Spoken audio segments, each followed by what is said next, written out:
प्यारे दोस्तों, आज मैं आपके समक्ष प्रस्तुत करता हूँ श्री कृष्ण और बकासुर वध की कहानी। मथुरा के राजा कंस के अत्याचारों से मथुरावासी बहुत परेशान थे। कंस बहुत शक्तिशाली था, उसके पास कई खतरनाक राक्षस थे। इन राक्षसों में एक सबसे खतरनाक राक्षस था बकासुर। बगुले का रूप धारण करने के ही कारण उसे बकासुर कहा गया। बकासुर एक मायावी राक्षस था जिसे पराजित करना नामुमकिन था। भविष्यवाणी के अनुसार कंस को प्रतीत होने लगा था कि नंद का पुत्र ही देवकी के गर्भ से जन्मा 8वां बालक है जो उसका वध करेगा। इस कारण वह कृष्ण को मारने के लिए कोई न कोई षड्यंत्र रचता रहता था। कंस ने अनेक प्रयास किए जिससे श्री कृष्ण का वध किया जा सके, किंतु वह अपने प्रयत्नों में सफल नहीं हो पा रहा था। इन्हीं प्रयत्नों के अंतर्गत कंस ने बकासुर को वृंदावन भेजा। श्री कृष्ण को मारने के लिए बकासुर ने एक बगुले का रूप धारण किया और जहां श्री कृष्ण अपने साथियों के साथ गायों को चरा रहे थे वहीं पर पहुंच गया। दोपहर के पश्चात का समय था। श्री कृष्ण दोपहर का भोजन करने के पश्चात एक वृक्ष की छाया में आराम कर रहे थे। सामने गौएं चर रही थी। कुछ ग्वाल बाल अपने बछड़े को पानी पिलाने जमुना के तट पर ले गए। उन्होंने पहले बछड़े को जल पिलाया और फिर स्वयं भी पिया। तभी ग्वाल भानु ने देखा वहाँ एक बहुत बड़ा भयानक जीव बैठा हुआ है। वह ऐसा मालूम पड़ता था मानो इंद्र के वज्र से कट कर कोई पहाड़ का टुकड़ा गिरा हुआ है। ग्वाल बाल उसे देखकर डर गए। वह बगुले के आकार का जीव जिसका मुख और चोंच बहुत बड़ी और तीखी थी। ग्वाल बालों ने ऐसा बगुला पहले कभी नहीं देखा था।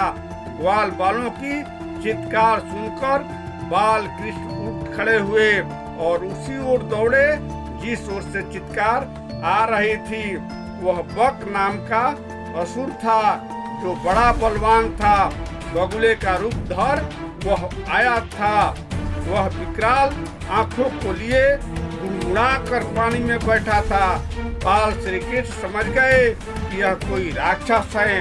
उन्होंने बगुले के पास जाकर उसकी गर्दन पकड़ इतनी जोर से मरोड़ी कि उसकी आंखें निकल आई। भगवान की पकड़ से उसे सांस लेने में दिक्कत होने लगी। वह धरती पर गिर गया, लेकिन मौका पाकर उसने झपट कर कृष्ण को निगल लिया। जब बलराम आदि बालकों ने देखा कि वह बड़ा भारी बगुला श्री कृष्ण को निगल लिया है, तब उनकी वही गति हुई जो प्राण निकल जाने पर इंद्रियों की होती हैं। वे अचेत हो गए। कुछ परेशान होकर घरों की तरफ चिल्लाते हुए भागने लगे। श्री कृष्ण लोक पितामह ब्रह्मा के भी पिता है। वे लीला से ही गोपाल बालक बने हुए हैं। जब वे बगुले के तालू के नीचे पहुँचे तो इतनी गर्मी पैदा कर दी कि उसका तालू आग के समान जलने लगा।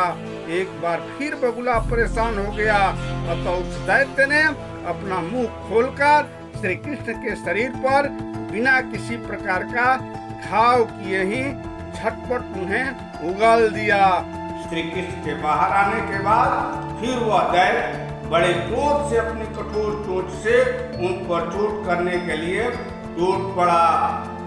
बकासुर अभी श्री कृष्ण पर झपट ही रहा था कि उन्होंने अपने दोनों हाथों से उसके दोनों ठोर पकड़ लिए और ग्वाल बालों को देखते देखते ही खेल में उसे चीर डाला। बकासुर अपनी असली राक्षस रूप में प्रकट होकर धरती पर गिर पड़ा और मर गया। राक्षस को देख सभी लोग भयभीत हो गए। तो इस प्रकार भगवान श्री कृष्ण ने बकासुर का वध किया। इस तरह आज की कथा शेष हुई। फिर मिलेंगे एक नवीन कथा के साथ। तब तक कृपया मेरे चैनल को लाइक करें, सब्सक्राइब करें एवं अपने दोस्तों में शेयर करें एवं इसी तरह ज्ञानप्रद कथाओं का लुत्फ उठाते रहिए। धन्यवाद।